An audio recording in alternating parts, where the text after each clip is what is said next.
Hi everyone, कैसे हो आप सभी लोग। आई होप आप लोग अच्छे होंगे। मैं हूं राहुल जेसवाल एंड स्वागत करता हूं आप सभी का एक बार फिर हमारे यूट्यूब चैनल JR ट्यूटोरियल्स में। तो फ्रेंड्स, जैसा कि आप जानते हैं यार कि हमने जो हमारे छोटे स्टूडेंट्स हैं यानी कि जो 7th 8th 9th के स्टूडेंट्स हैं उनके लिए पूरा का पूरा ऑलरेडी सिलेबस कंप्लीट कर दिया है। चाहे वो साइंस सब्जेक्ट हो, चाहे वो मैथ सब्जेक्ट हो, हिस्ट्री, ज्योग्राफी, पॉलिटिकल साइंस, चाहे कोई भी सब्जेक्ट हो, सिविक्स वगैरह, ये सभी चीज हमारे चैनल के ऊपर आपको देखने मिल जाएगा। करेक्ट है। लेकिन हमने जो आपसे प्रॉमिस किया था कि हम आपके लिए यानी 7th 8th स्टूडेंट्स के लिए हम साइंस के एक्सरसाइज के भी सॉल्यूशन का पूरा कॉन्सेप्ट समझाएंगे आप लोग को। तो फाइनली एक और ऐसे ही बेहतरीन वीडियो आपके सामने लेकर आ गया हूं जिसमें हम 8th स्टैंडर्ड के साइंस सब्जेक्ट का तीसरा चैप्टर का एक्सरसाइज का कॉन्सेप्ट सॉल्यूशन प्रोवाइड करने वाले, यानी कि 3rd चैप्टर पे आ चुके हैं दोस्तों। और इसका जो लेक्चर वीडियो है वो आपको पूरा हमारे चैनल के ऊपर देखने मिल जाएंगे। व्हाइट बोर्ड वाले वीडियोस प्रेजेंट है, अच्छी तरीके से देखो, कॉन्सेप्चुअल नॉलेज को क्लियर करते रहो। और ये वीडियोस भी आपको पूरा का पूरा एक्सरसाइज का कॉन्सेप्ट समझा देंगे ताकि आपका एग्जाम के लिए भी प्रिपरेशन बहुत अच्छी तरीके से हो पाएगा। ठीक है, चलो ये वीडियो की शुरुआत करेंगे। लेकिन सबसे पहले एक काम करना है आप लोगों को कि हमारे जो वीडियोस आप देखते हो दोस्तों, उसको जितना हो सके लाइक करना दोस्तों, क्योंकि लाइक से ही मोटिवेशन मिलता है। और अपने दोस्तों के साथ शेयर कर देना ताकि उनको भी पता चल सके कि इतनी बेहतरीन चीजें हमारे JR ट्यूटोरियल्स पे आ रही है। और साथ ही में अगर आप इंस्टाग्राम यूज करते हो और मुझे अभी तक फॉलो नहीं किया है तो फॉलो कर लो यार, लिंक डिस्क्रिप्शन बॉक्स में दिया हुआ है। या फिर डायरेक्टली आप इंस्टाग्राम में जाओगे, सर्च बटन में जाके मेरा नाम सर्च करो राहुल जेसवाल, तो आपको मैं देखने मिल जाएगा, मेरा एक फोटो दिख जाएगा, आपको फॉलो कर लेना। ठीक है, चलो अच्छी बात है। अब आ जाते हैं टॉपिक के ऊपर। जैसे कि आप जानते हो एक्सरसाइज पढ़ने वाले हैं, तो क्वेश्चन नंबर 1 क्या बोलता है इस एक्सरसाइज का? फोर्स एंड प्रेशर नाम है इस चैप्टर का, चैप्टर इन 3। तो फोर्स क्या होता है, प्रेशर क्या होता है, ये पूरा इसके बारे में जितने भी इंफॉर्मेशन है वो सभी चीज ऑलरेडी हमने लेक्चर्स में पढ़ा दिया है, आपको जाके देखना। लेकिन आज हम लोग पढ़ेंगे क्वेश्चन नंबर 1 जो कि है राइट द वर्ड्स, यानी फिल इन द ब्लैंक जैसा कुछ क्वेश्चन है। इसमें हम लोग को क्या करना है, आंसर लिखना है। तो सबसे पहले आप देखो the SI unit of force. Force का SI यूनिट क्या होता है यार? ये इतनी बार मैंने जब ये चैप्टर पढ़ाया था ऑब्वियसली मैंने पढ़ाया था आपको कि the force of the SI unit of force क्या होता है दोस्तों? वो होता है दोस्तों न्यूटन। ये ऑलरेडी मैंने बताया था, आइजैक न्यूटन इन्होंने इन्वेंट किया था, मतलब डिस्कवर किया था, बताया था। तो इसको ऑब्वियसली क्या हो जाएगा, SI यूनिट फोर्स का याद रखना न्यूटन। उसके N कैपिटल लेटर N से डिनोट करते हैं, याद है कि नहीं?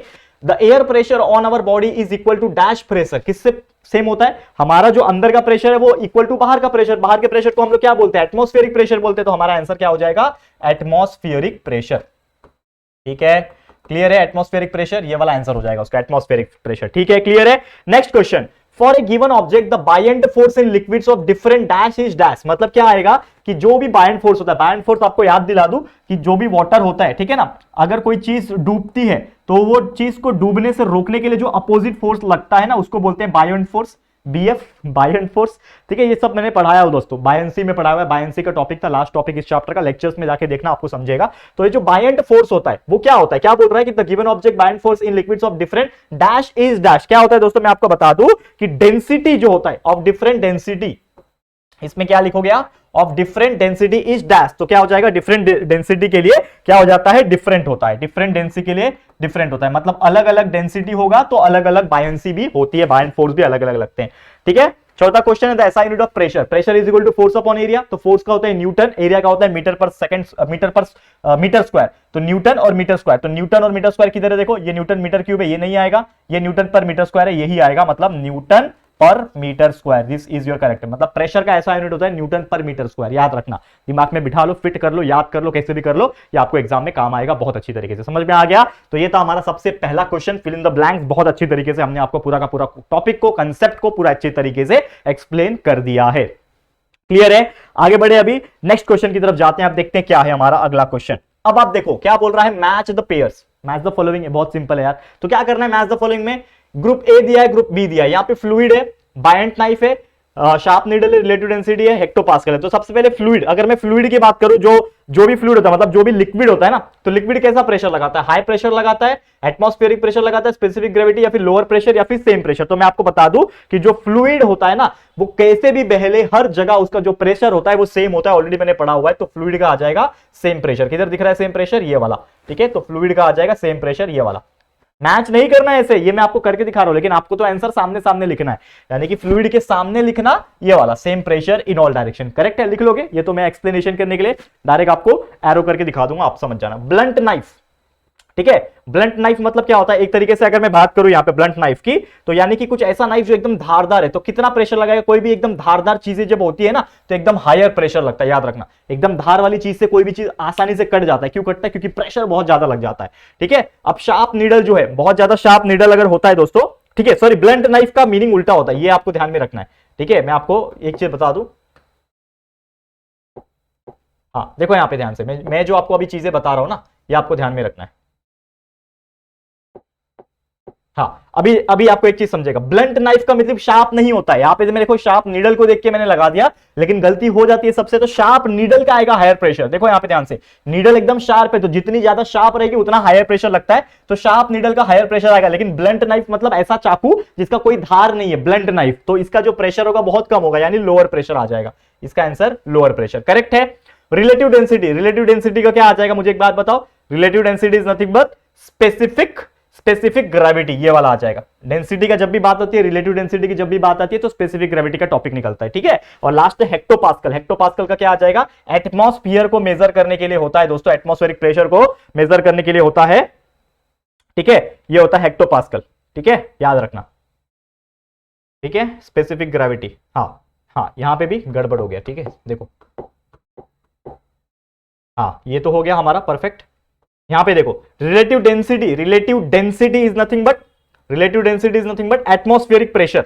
ठीक है, ये याद रखना। और हेक्टोपास्कल जो है, पास्कल मेजर होता है हमारा प्रेशर ना, बराबर है हमारा। हेक्टोपास्कल इज एटमॉस्फेरिक प्रेशर और रिलेटिव डेंसिटी आपका स्पेसिफिक ग्रेविटी। बराबर किया था हम लोग ने, थोड़ा सा कंफ्यूजन हो गया, लेकिन कोई बात नहीं, हो जाती है, छोटा मोटा कंफ्यूजन सबसे होती है, तो हमने इस चीज को सॉल्व कर दिया। तो इसको आप अच्छी तरीके से देख लेना और उसको याद कर लेना किसका क्या आएगा। करेक्ट है, आगे बढ़ते हैं, अगले क्वेश्चन की तरफ जाते हैं। नेक्स्ट क्वेश्चन बहुत बेहतरीन है, इसको देखो। Answer the following question in brief. Brief question है, बहुत मजेदार, देखो ध्यान से, अब मजा आएगा करने में। क्या बोल रहा है पहला क्वेश्चन, अब ब्रीफ बोले तो जरूरी नहीं आपको 5-10 पेज लिखना है, ब्रीफ मतलब आंसर सेटिस्फाई होना चाहिए आपका। तो पहला क्वेश्चन है, a plastic cube is release in water, will it sink or of come to the surface of water. मुझे एक बात बताओ, यहां पे बोल रहा है कि एक प्लास्टिक का क्यूब है, उसको पानी में रिलीज किया गया है। ठीक है, तो हमें क्वेश्चन पूछा है कि वो पानी में तैरेगा कि डूब जाएगा। तो ऑब्वियसली वी नो दैट कि जो प्लास्टिक होगा वो क्या करेगा, फ्लोट करेगा पानी के ऊपर क्या करेगा, तैरेगा, फ्लोट ऑन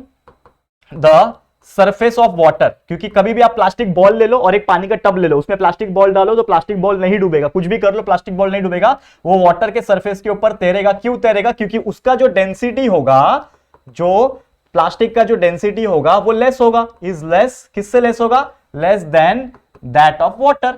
पानी की डेंसिटी से जो प्लास्टिक बॉल है या फिर प्लास्टिक है उसकी डेंसिटी कम है, तो ऑब्वियसली वो तैरेगा। कोई भी चीज की डेंसिटी कम होती है पानी से तो वो तैरता है, कोई भी चीज की डेंसिटी मतलब वजन ज्यादा होता है तो वो डूब जाता है। करेक्ट है, ये हमने सीखा हुआ है ऑलरेडी लेक्चर्स में, तो बहुत अच्छी तरीके से ये भी मैंने बता दिया। अगले क्वेश्चन के ऊपर जाते हैं। क्या क्वेश्चन बोल रहा है, why do the load carrying heavy vehicles have large number of wheels. मुझे एक बात बताओ कि जब भी कोई व्हील होती है, सॉरी कोई ट्रक होती है, ठीक है, ये समझ लो आपका क्या है, ट्रक है, तो ट्रक में बहुत सारे टायर्स होते हैं, आपने देखा है, आपने बहुत सारे क्या होते हैं, टायर्स होते हैं। अब टायर्स ज्यादा क्यों होते हैं, क्योंकि जब रोड पे चल रही है ना, तो एक यहां पे भी कांटेक्ट हुआ, एक यहां पे भी कांटेक्ट हुआ, यहां पे भी कांटेक्ट हो रहा है, यहां पे भी कांटेक्ट हो रहा है, मतलब क्या हो रहा है, मोर कांटेक्ट हो रहा है, area of contact, more area of contact. तो जितना ज्यादा एरिया ऑफ कांटेक्ट रहेगा तो we know that pressure is equal to force upon area.